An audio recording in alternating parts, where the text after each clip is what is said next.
Francesca and I affirm resolve the European Union to join the Belt and Road Initiative. Our sole contention concerns unlocking the gates of Eurasia. Central Asia suffers from the worst development outcomes in the world. Russell of the European Parliamentary Research Service in 2019 writes that Central Asian countries are poorly connected to each other and the rest of the world. The region's isolation is a major barrier to modernization. Hoffman of Paris University in 2014 quantifies that the reality in Central Asia is that poverty concerns the majority of the population. Opening up trade is vital for these countries. Freund of the Peterson Institute in 2019 explains that since 1990, more than 1 billion people have lifted themselves out of poverty owing to growth that was underpinned by trade. Open trade is particularly beneficial to the poor because it reduces the cost of what they buy and raises the price of what they sell. Current EU efforts in Central Asia are failing, as Krusman of the LSE in 2019 writes that the EU's efforts to increase connectivity with Central Asia are likely to be heavily restricted by China and Russia's influence, being the main actors in the region. In fact, China's Belt and Road Initiative, or BRI, has gained traction in the region. Hashimova of The Diplomat in 2018 furthers that for Central Asian states, the BRI serves as a global trade reorientation towards Western Europe and beyond. They hope that it will reunite the region and open doors to larger projects with global attention. Fortunately, through joining the BRI, the European Union can help Central Asia reach its full economic potential, promoting trade in 2 ways. First is promoting regional integration. In the status quo, Lin of the Brookings Institute in 2016 reports that average trade costs within Central Asia are about twice the normal, due to delays in cost of border crossings and poor logistics and excess fees. The EU has the tools to change this. The EU Commission in 2018 reports that the EU has placed regional integration as one of its priorities for development cooperation by developing free trade areas, simplifying customs procedures, making it easier to move goods across borders. However, the BRI is a necessary vehicle to achieve these goals. Turkstra of the University of Melbourne in 2018 explains that through the BRI, the EU can complement Chinese efforts by strengthening the equally important regulatory frameworks needed to realize the great connectivity potential of Central Asia. Regional integration opens the door to prosperous trade. Lin furthers that effective regional cooperation for Central Asia could lead to a possible doubling of regional GDP over 10 years through a reduction in trade costs. Overall, the UN in 2013 quantifies that regional cooperation in Central Asia will help lift tens of millions of people out of poverty. The second way the EU can help is by opening up its markets. Today, Cora of the University of Feinberg in 2018 explains that for the EU, many BRI countries, especially in Central Asia, are white spots on its trade map. Fortunately, the BRI is an opportunity for Central Asia to reconnect to its neighbor.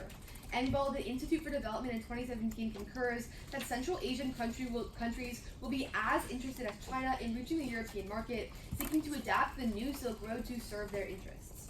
Cole of the Cambridge Journal in 2019 furthers that the BRI creates transportation infrastructure that reduces travel times and agreements that reduce tariffs, ultimately increasing trade. Importantly, the European Institute of Asia Studies reports in 2017 that the world needs the EU to join the BRI for the initiative to reach its max potential. Without it, the world's largest market would remain unconnected.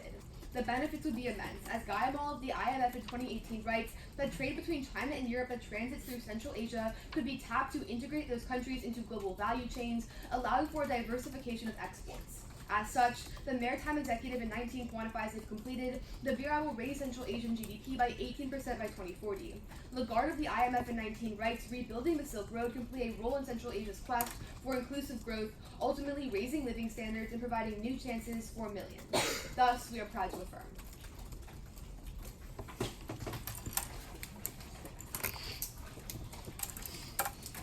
You want to say anything?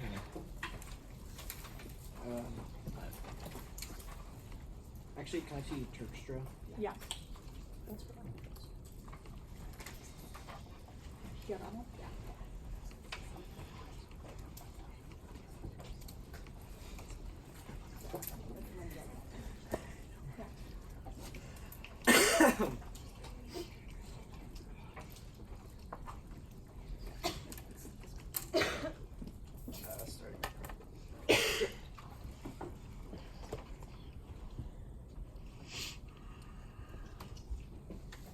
Very cool.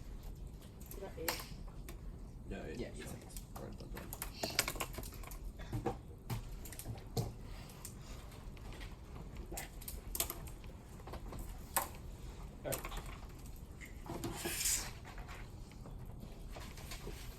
Everybody ready to go? Just gonna be case. We negate. Our first contention is tariffs. Currently, the Eurozone is getting back on its feet now, as Lauren Bish wrote for the Gloto data in 2019 that most areas in Europe have shown signs of economic recovery. However, economist Peter Hoots noticed in 2019 that subdued growth pace makes the Eurozone economy quite vulnerable to economic shocks. Joining the Belt and Road Initiative would be the shock, as journalist Noah Barkin wrote in 2019 that Europe and the US might be in the early stages of a damaging divergence on Chinese challenge. Among American officials, there was a panic over the spread of the Chinese influence through the Belt and Road Initiative.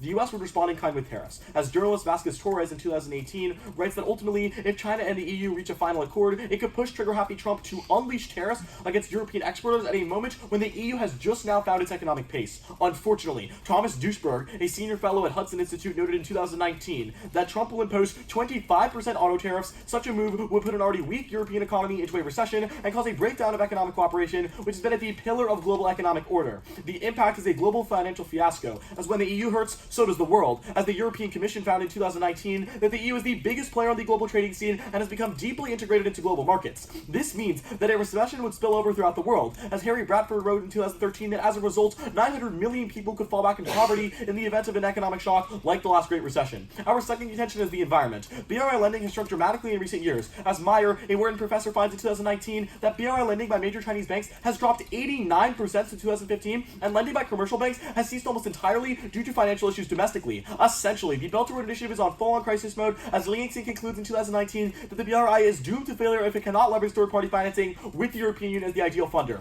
Currently, however, renewables are plummeting in price, as Matt Egan of CNN explains in 2019 that aided by the surge of investment in clean energy, solar prices have plummeted 90% since 2009, and they're projected to continue declining now. Because of lower prices, developing nations are switching to renewable technology. As Matty Cuff of GreenBiz explains in 2019, the developing nations are currently switching their focus to renewable technology, which is a drastic shift in market dynamic that puts developing countries in the driving seat of the green energy transition for the very first time. The rate of new coal capacity built is in free fall, down 38% compared to 2017. This is a dramatic change in dynamic for the global energy market. But the Belt and Road Initiative destroys current environmental progress by locking in production and expanding heavy pollutant infrastructure projects. As Isabella Hilton of Yale explains in 2019, that the BRI will absorb massive amounts of concrete, steel, chemicals, and create new power stations, mines, and ports in countries with poor environmental oversight. China's coal companies are on a building spree overseas, and the initiative threatens to lock in Chinese partners into high emissions development. China's state-owned power company was actively seeking a development along the Belt and Road on coal resources in Southeast Asia. These new infrastructure projects will make it really difficult for poor countries to meet their climate change goals under the new Paris Agreement. China primarily invests in the fossil fuel industries. Nakanto explains in 2019 that China's energy outreach into the BRI has made 90% of its energy sector investments into the fossil fuel industry. Ultimately, Isabella Hilton of Yale concludes that only 3% of Chinese overseas energy investment was to solar and wind industries. This unsustainable development through the BRI will lead to a drastic increase in emissions, as the deck of Brookings in 2019 explains that new infrastructure will be a major contributor to global carbon emissions over the coming decades, and investments in BRI countries could make up 60% of global infrastructure, ultimately concluding that BRI-involved countries would account for 50% of global emissions by 2050, up from 15% in 2015 if all countries joined. There are two impacts. First is increasing air pollution. Fossil fuels are the #1 contributor to air pollutant deaths, as the Cyprus Institute finds in 2019 that fossil fuel-related emissions account for 65% of excess mortality attributable to air pollution. Millions will die annually, as that according to the WHO, 7 million people die each year from airborne contaminants. Our second impact is a climate change catastrophe. A report from 33 climate scientists and policy experts from 9 different countries in 2017 finds that climate change is becoming an existential threat, as warming in excess of 2 degrees will expose 75% of the world's population to deadly heat distress, disrupt the world worldwide. We have a long way to go in very little time. We have less than a decade, and health effects are emerging as a major concerning and ultimately can push 2.4 billion people into vector-borne diseases.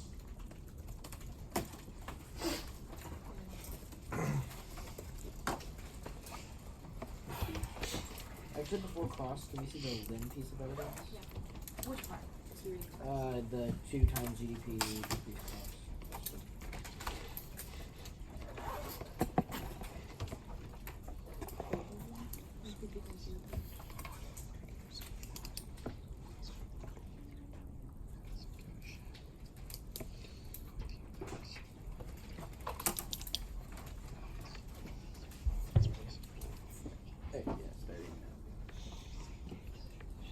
Okay, cool. That was 10 total. So that gives us took 18 seconds. Alright, are we good for cross? Awesome.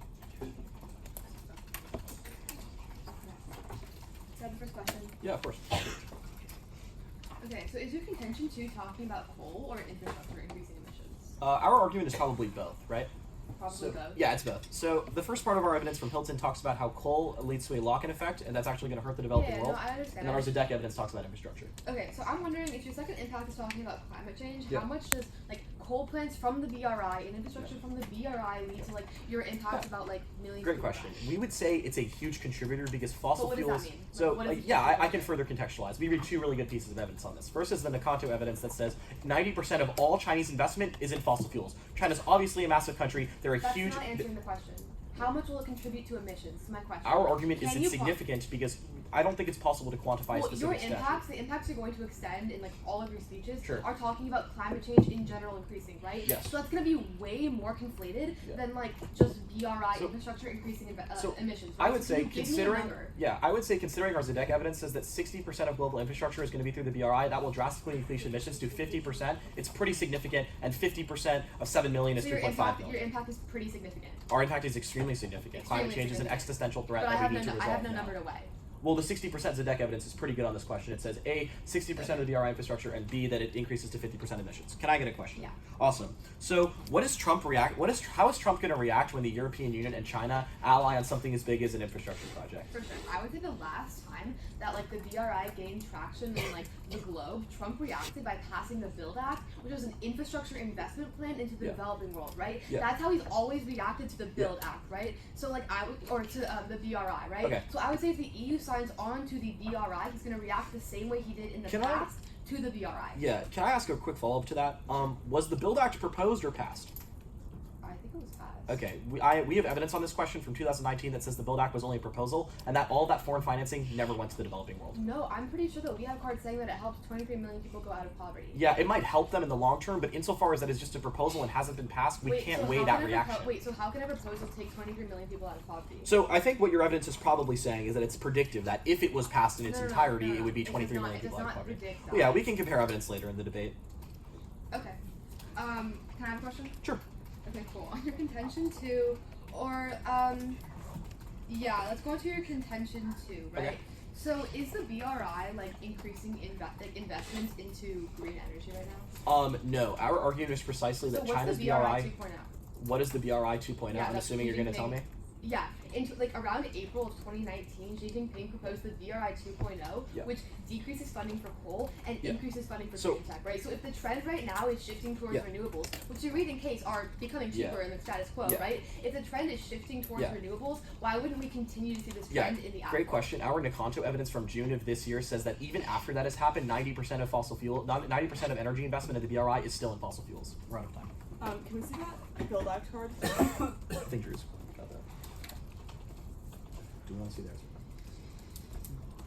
Don't want to see theirs.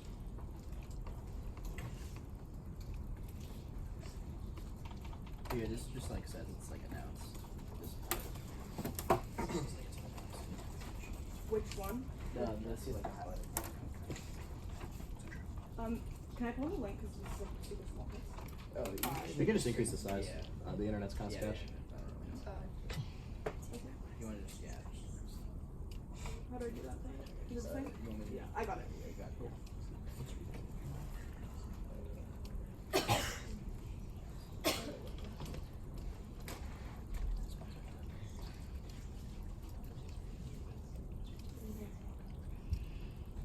Wait, where does it say it's not passed? It just says like that now.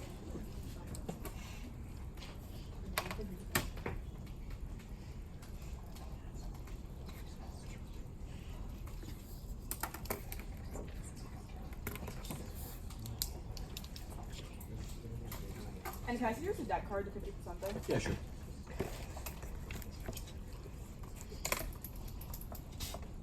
Here's the deck.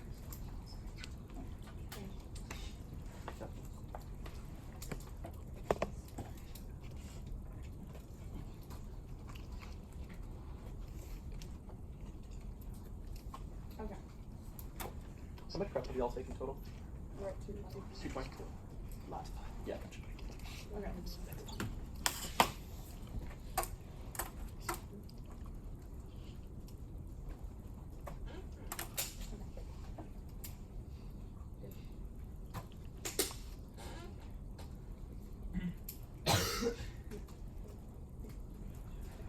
before that.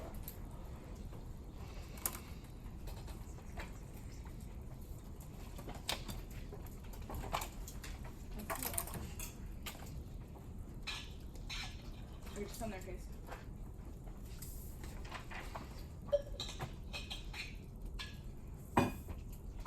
Is everyone ready? Cool.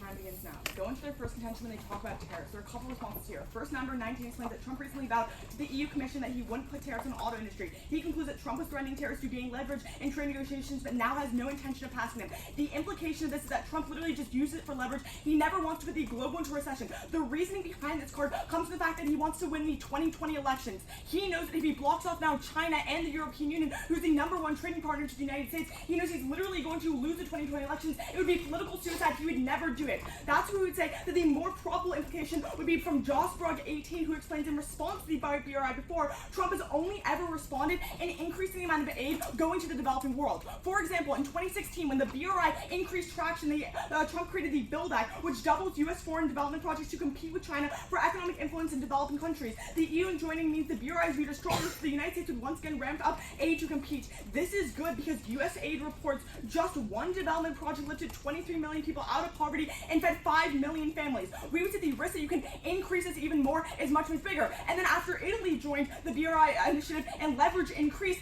Trump actually increased their commitment towards the Quad program, which is another investment plan in the developing world. We can see the trend is that he wants to compete with the loans in these countries. He knows ultimately he's never going to pass these tariffs because it wouldn't make sense. We would say the probability that Trump has never passed tariffs in the EU like Italy and the Netherlands after they joined the BRI, but he's historically only passed the Build Act and other infrastructure projects like that. But then third, their link card on Duesenberg literally gives 7 other reasons why Trump may pass tariffs on the European Union, and the card concludes that he probably isn't even probable to do it because he wants to win the 2020 elections. Their own card concludes that there's 7 other reasons. That means that the weighing is very simple on our side. We explained to you that the only risk that you can actually solve and fundamentally change the region of Central Asia is through actually the only way is the EU expertise and increase the amount of trade with the European Union. There are so many other factors and so many other reasons why Trump may increase tariffs. But then also, they never read you an impact card that ever says anywhere on the thing about how much it actually decreases the economy in the European Union in order to lead to a recession. Go into their second contention when they talk about the environment. On their funding link, there are a couple responses here. The first one is that the European Investment Bank has already signed a memorandum of understanding with China, which means they already have the capability to fund. The European Union doesn't need to join. The implication of this is that if the European Union already has the capability to fund, they can fund the amount of coal projects, and no matter what, they can fund the amount of infrastructure projects no matter what. But then second of all, this is why Morgan Stanley, China's obviously increasing their economy right now, which is why Morgan Stanley finds that improved economy in the BRI in support of Chinese government policy will lead to a 14% annual increase in BRI funding, with total funding doubling in 8 years. But then third, we would also say that's what explains why Ping of the Straits Times reports on literally less than a month ago that Chinese BRI funding in Southeast Asia doubled in the first half of this year. This means the coal argument is going to happen no matter what because China has enough money. If Xi Jinping lets it fall apart, it's literally his baby. He would never do it. But then fourth, also Reuters 19 explains that from 2014 to 2019, energy investment increased by 10 times. That means they have enough funding to go into the coal sector anyways. Go into a couple of terms. First, Lubin 18 explains that if Europe starts co-financing projects, they have more leverage, and specifically he explains that the EU Bank for Development will stop funding coal projects developing. So we would say that they have enough leverage to actually stop, and that's actually a lot better thing. But then second of all, Nichols reports that last month China released the BRI 2.0 with an emphasis on building green energy projects. Already, Matthews 18 finds that over the past 5 years, more than 50% of China's investments in power generation projects around the world have been directed towards those sourced from water, wind, and sun. We would explain to you that ultimately, if you don't even buy that, we would also say that climate change is ultimately going to be inevitable because the 2-degree warming mark is always going to be met. So we would explain to you that there are always going to be development projects created in the developing world, but it's much, much better if you go through the BRI because they are on the trend of increasing the amount of things. They might say that they have leverage right now. However, we would say they have more leverage when the European Union joins because they can threaten to pull out funds. No preparation.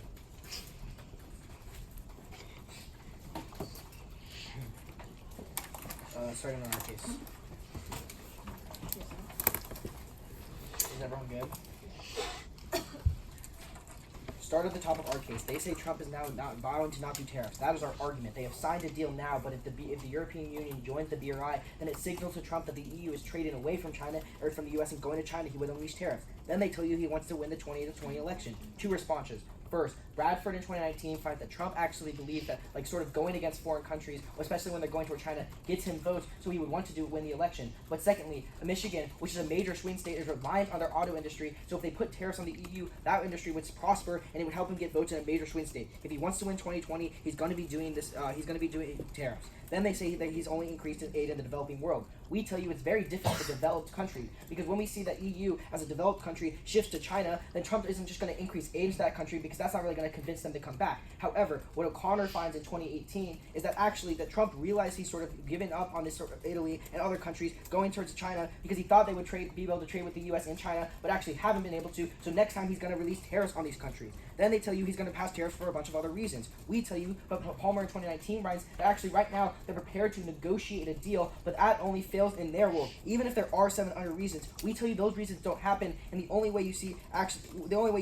this specifically happen is in our world. Really quickly on this aid turn, they may try to read this as a turn, but actually the aid they talk about is really bad, because Schaefer in 2018 finds that it actually pushed out a lot of local industries in domestic markets, which means that long term they have nothing. At that point, you can tell you that global recession turns 900 million people and outweighs on magnitude, because throughout these countries, not just Central Asia, you see people are in extreme poverty. On our second contention, they say the EU bank side now. However, our Luxon evidence says that France and Germany aren't giving funds, and they want to, but if they join the BRI, which means they don't have the funding now. Then they tell you they're increasing funding by 14% specifically. That's just 1 year. We tell you this is like a try or die scenario right now, but our Myers evidence says that banks are ceasing funding entirely overall, and which is why their funding has overall gone down by 89%. But also, our evidence is much more specific on this from Greer in 2018, who says that majority of the funding isn't coming from private investors and only China banks, which we see happens right now, which means funding goes to our side. Then they tell you EU leverage. No, the Scoop defines in 2018 that the EU has leverage right now, which means all of those arguments are non-unique, but that only goes away when they get the funds from the EU countries and have no reason to convince the EU anymore. Then they say that they want to go to green energy, and they've done it now. No, Nakano does the comparison. He says that 90% of investment worldwide, not just in energy sectors, has been in coal energy. Then they tell you that climate change is specifically inevitable, not these 7 million people that we talk about, and Lee tells us in 2018 finds that 2-degree tipping point specifically isn't inevitable, because right now we can have the developing countries are shifting towards green tech. On their case, at the top, 2 general responses. First, they tell you that trade is going to decrease poverty a lot. No, what Gill in 2019 finds it only helps urban centers and actually increases a lot of costs, and increases costs in non-tradable sectors, which is the majority of what poor people buy, which means it actually pushes more people into poverty, which is proven by Kazakhstan. Second, it displaces people. The Freedom of Energy in 2016 finds that when they build a lot of trade infrastructure, it goes into a lot of homes, for why in Pakistan millions of people have been displaced, which means they can't even get access to their responses. On their 2 warrants, 2 general responses. First, Oppenheim in 2017 finds that the EU is already signing a lot of agreements right now. They have no real reason why they need to join the BRI for regional cooperation, which is what their impact card says. But secondly, Cole in 2019 finds that right now the EU is sort of skeptical of investment, which puts them in a double bind. Either A, they can do this investment now, or B, when they join the BRI, they're not going to do the investment. Then on their first part about regional cooperation. 1, we would tell you 20 countries are in the BRI, including countries like Italy. Why is the other countries specifically key to that? But secondly, you can actually turn the argument against them, because Hillman in 2019 finds that China trading actually leads to an overbearing of security presence, and actually means people are less likely to trade in the region. Also, their argument is their impact card is just regional cooperation. No real link why BRI is key to that. We can tell you that happens without the BRI. And it's happening right now because EU is using leverage. On their second warrant, first, South China Morning Post in 2018 writes that actually they're building a lot of infrastructure right now and are connecting railways already. But on their impact card, Ruda in 2018 finds the problem is actually domestic reforms in the country, which the EU can't specifically solve, and because the customary border procedures are actually going to decrease trade a lot.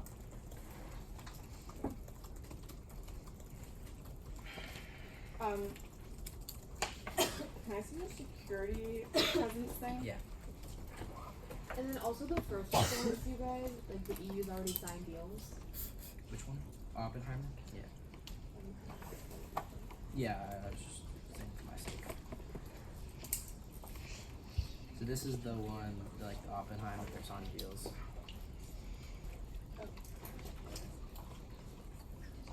Wait, can I see more than just like one sentence? Yeah. I'm gonna show you the other one though real quick. Yeah, can I have more context in the card though? Yeah, that's what I'm gonna do. This is security presence, and this is local presence.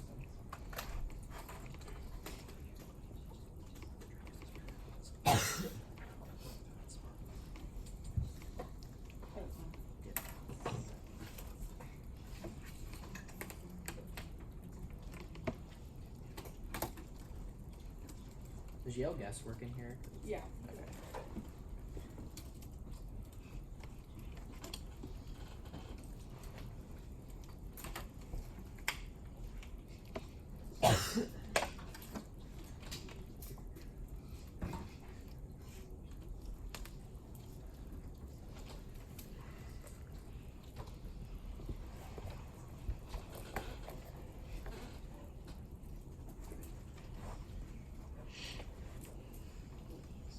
There you go.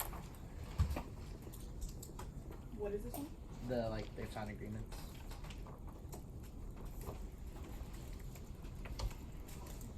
Where does it say Central Asia?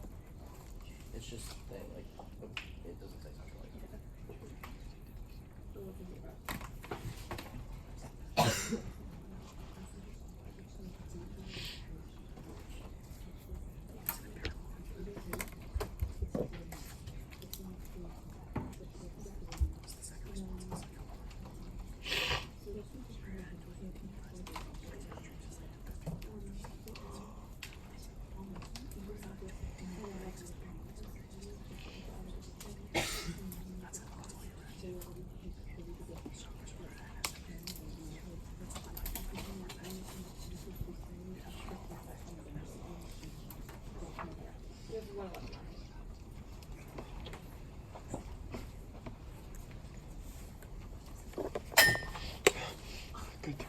Okay.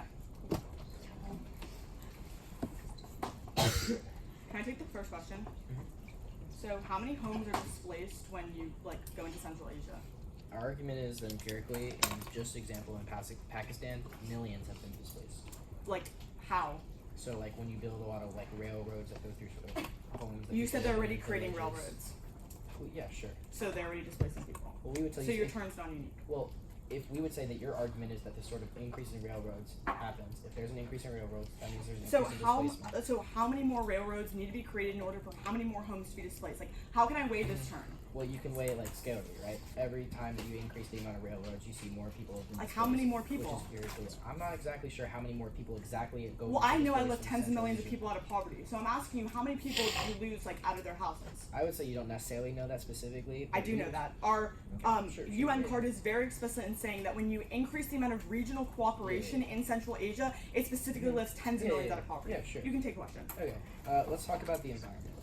So you tell me that China's now going towards green technology, right? Is that throughout the entire developing countries, or is that in China, for example? Wait, sorry, what? So you tell me that the green tech, there's 50% Yeah. green tech investment. Oh, sure. So the Matthews card, yeah. Yeah, I'm yeah, glad yeah. you brought that up. So the Matthews card is Okay. very explicit in saying that 50% of the investments that they've been making recently, for example, in the Okay, past sure. 5 years, have been abroad and have been very much to do with wind, solar energy and water. Okay, sure. Sorry, cool. You got another question. Okay. Let's go back to my case. Okay. So you read this about urban centers, right? Mhm. So if regional integration means that every single country can now benefit from the increased regional cooperation, how does that only go towards urban centers? Our argument is just trade is bad.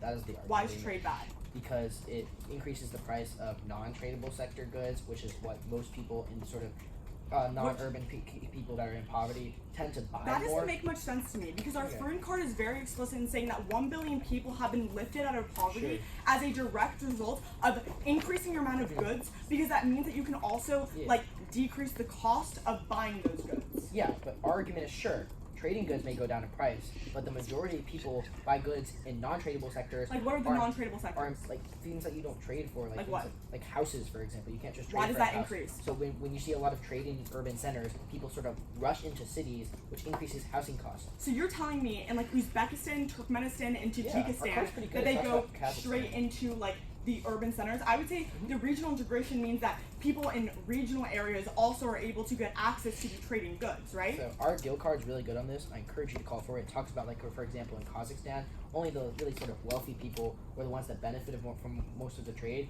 Led to rampant inequality in the country and but increased if you poverty. if you increase trade, that means it goes directly towards the companies who then can give it to their employees, But they right? don't. Why wouldn't they? Why would they? It would mean less profits for them. Wait, what? That's That's such straightforward. Can we see that going card? yeah.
Sorry, can you just see one more card? The 97% is just into coal. Yeah, sure. Or 90%, sorry. The Kanto or the Hill evidence that talks about. The responses Okay. are 50%. Sure, sure, sure. It's Here you just go. 90%. Yeah. Thanks so much. You're welcome. Oh.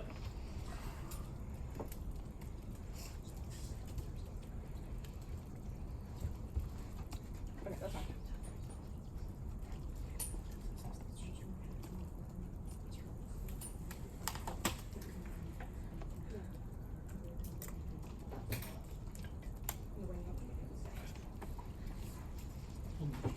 We're out of power. Yeah. Yeah. Yeah.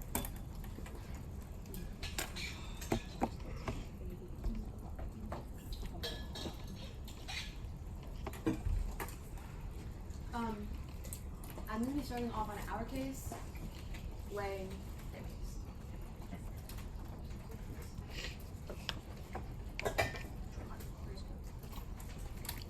Is everyone ready?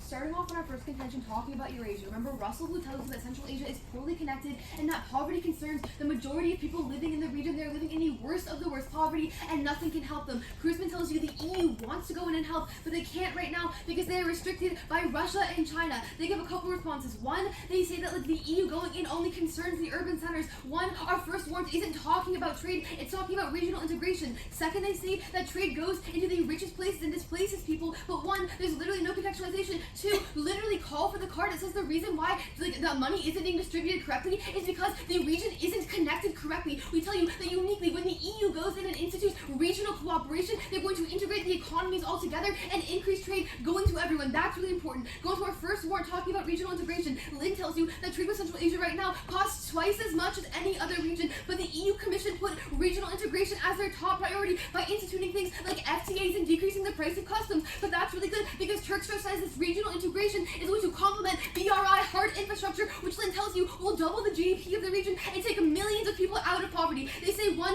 the EU signed deals, it's not talking about Central Asia. Two, they say that the EU is skeptical about investment, we're talking about regional integration, not investment. Three, they say that there's too much security, which means there's not going to be any trade. Literally, it's non-unique, they can already trade with Central Asia. We outweigh in a couple ways. One is on uniqueness. We tell you directly through regional integration with the EU, you double the GDP of Central Asia, which lifts millions of people out of poverty. Second is on magnitude. They're living in the worst of the worst situations. For both of their impact, it's literally totally not winning on uniqueness because one, lots of things could trigger tariffs, and two, lots of things could trigger climate change, but the only way you take these people who are going to be hit the hardest by climate change out of poverty is by voting for us and doubling their GDP. Going on to their case, one, talking about tariffs. One, remember Trump literally vowed he wouldn't put tariffs because he doesn't want to, one, destroy the US economy and lead to a global recession, and two, he wants to win in 2020. He just said that when the EU signs on, he's going to do it. One, if Trump literally said he won't, I would trust Trump's word over the random card's word. I would say it's really, really improbable. But two, the last time he did this, he responded with the Build Act. They just say it's not going to happen because it's going to be different with a developed nation. I would say look to historical precedent. But then also remember, what's really important is that when Italy joined, when the Netherlands joined,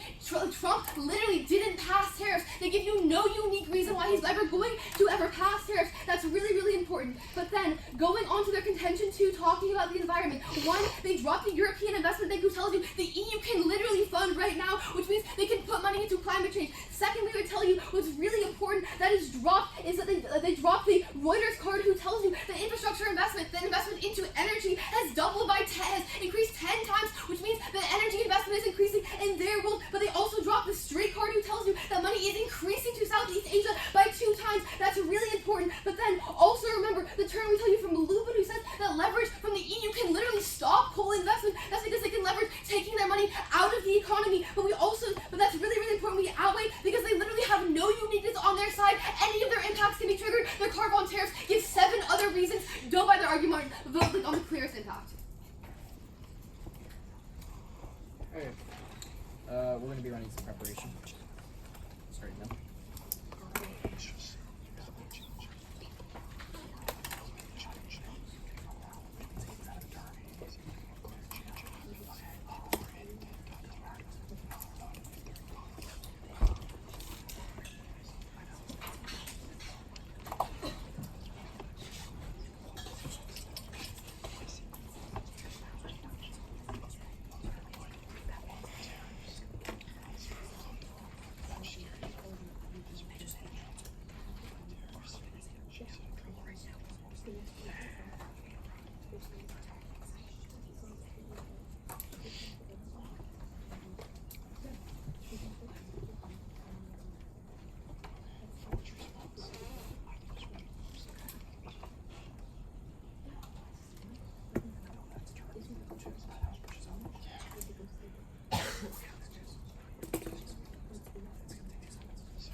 Alright, we're out of prep.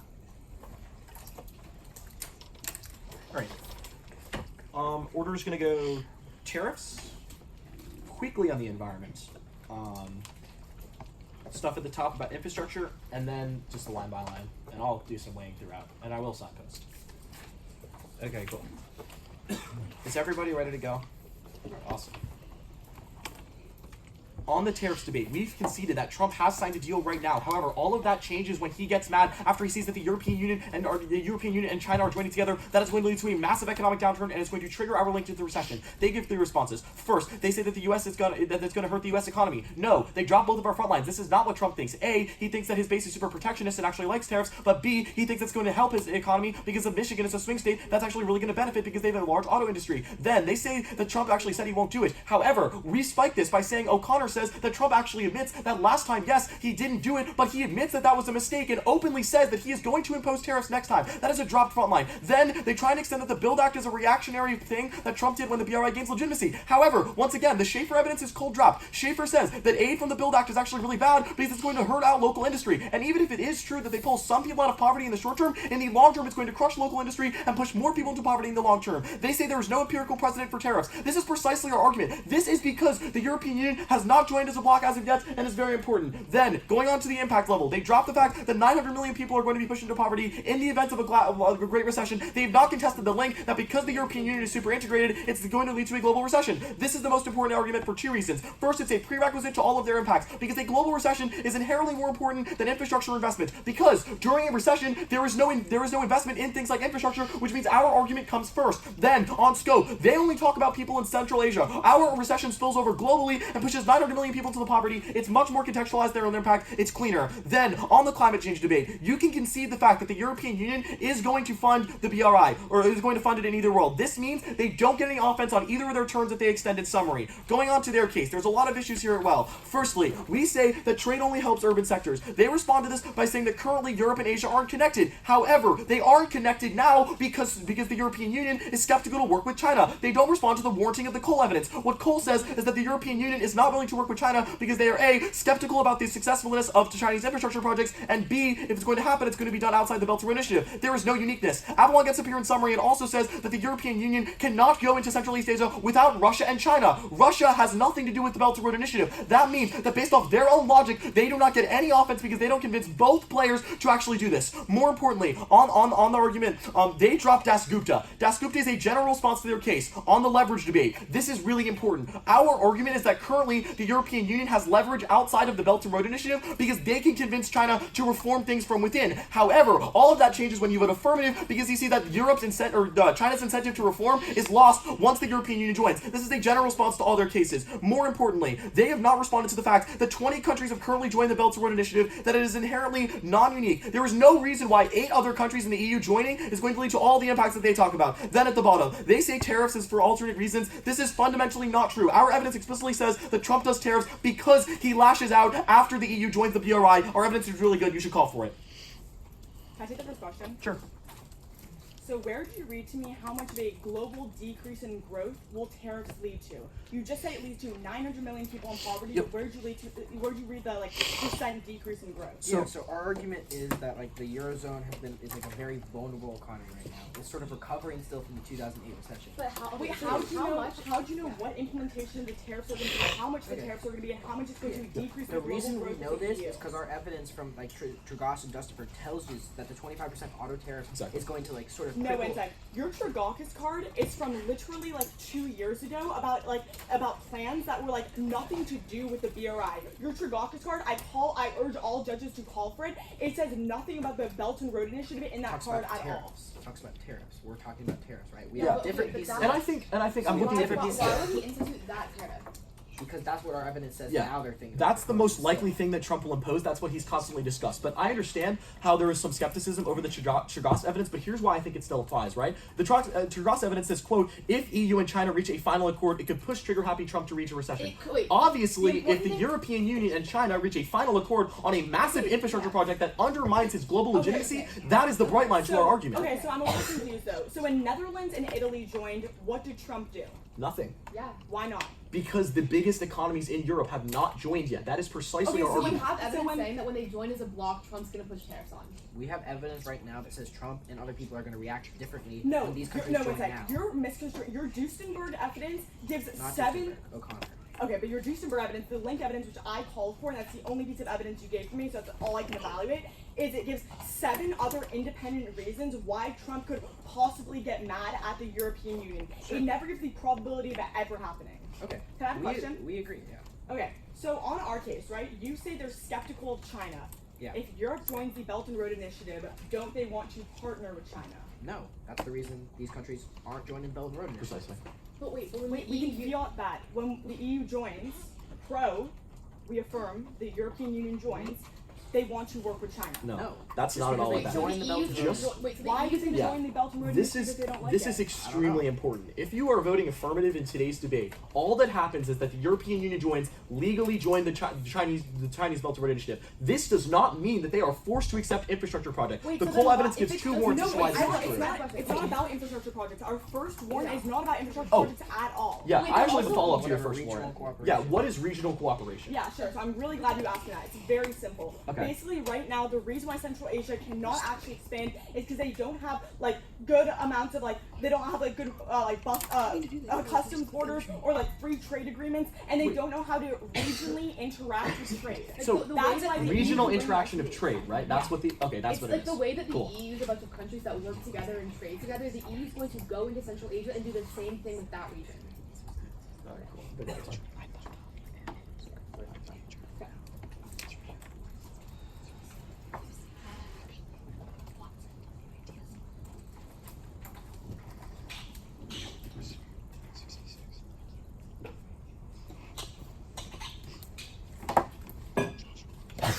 Okay. Is everyone ready? Our case weighing their case. Well, time begins now. Go to our first contention. What we explained to you from Russell is that poorly connected right now, and Hoffman explains to you that the poverty concerns the majority of the population. What Fruin explains is that when you have more amounts of trade, it can pull millions out of poverty. The reason why it's so good is because regional cooperation. What Lynn explains is 2 times the amount as normal because they don't have things like good free trade agreements or custom borders, and they have excess fees. However, the EU Commission card says that they can bring their own expertise. You might ask, why do they need to join the Belt and Road Initiative in order for this to happen? It's very explicit in the Krusman card. What the Krusman card explains to you is that China and Russia are blocking the EU right now. When the European Union signed on to the Belt and Road Initiative, they become closer to China. That means that China then accepts the EU a lot more, and they allow them to work together. They don't respond to the Turkster card. The reason why the Turkster card is very explicit and says that the EU can work with the soft power and complement the hard infrastructure that China is doing. The reason why this is so explicit is because Lynn explains that it's going to increase GDP by 2 times, and the UN explains that it's going to push to tens of millions of people out of poverty. He has one response here. The only thing he says is that they wouldn't work together and their issues would be around no matter what. That's not true. If the EU joins the Belt and Road Initiative, they have better relations with China. That means they're more acceptable of them going in and enforcing regional integration. There's literally no response here. But then we're always going to be outweighing their recession thing on a couple of reasons. The first one on uniqueness. We explained to you their card to give 7 other reasons why any sort of tariffs could actually happen. However, ours specifies that the only way that you can shift the fundamental development of Central Asia is through having some sort of increased regional cooperation from the European Union. But then second of all, we would say recessions are inherently cyclical, and the worst people that are affected by recession are people in the developing world. That means that when you actually increase their economies and allow them to have independent growth by themselves, it means that when the next future recession happens and hits them even harder, it means that they can actually adapt themselves much more. The reason that is so critical is because those people are the most impoverished and they're affected most because they don't have social network programs. The reason why they are losing the tariffs argument is because we explained to you there are 7 other reasons why it happened. They also didn't extend an impact card on directly how much the tariffs are going to decrease the total GDP growth and lead to the 900 million people. They don't explain that at all. We would say Trump would never want to do this into his 2020 elections. They just say this turn on the Build Act that it actually hurts domestic industries. We would say at the end of the day they don't contextualize this at all or how many people they affect. We affect the people in the developing world.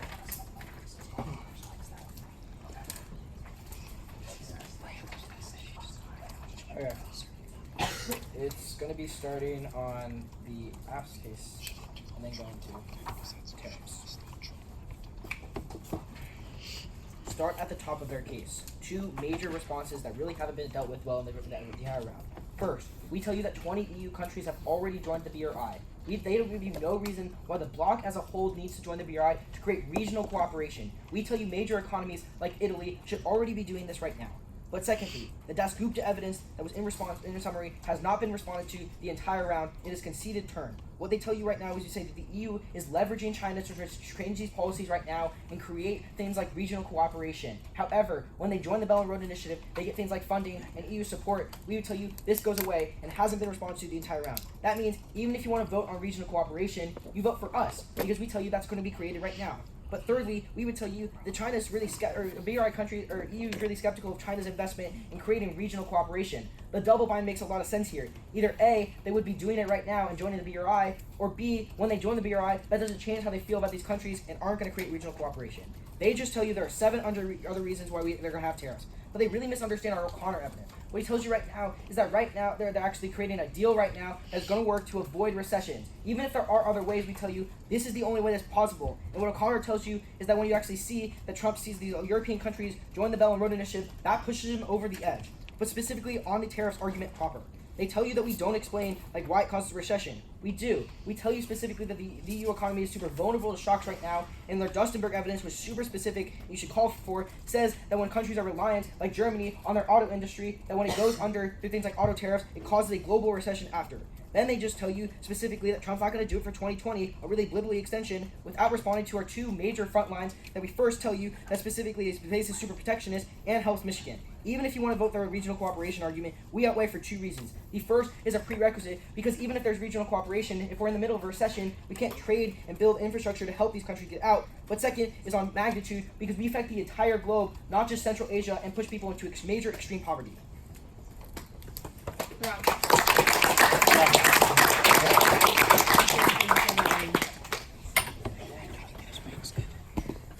I need judges on this.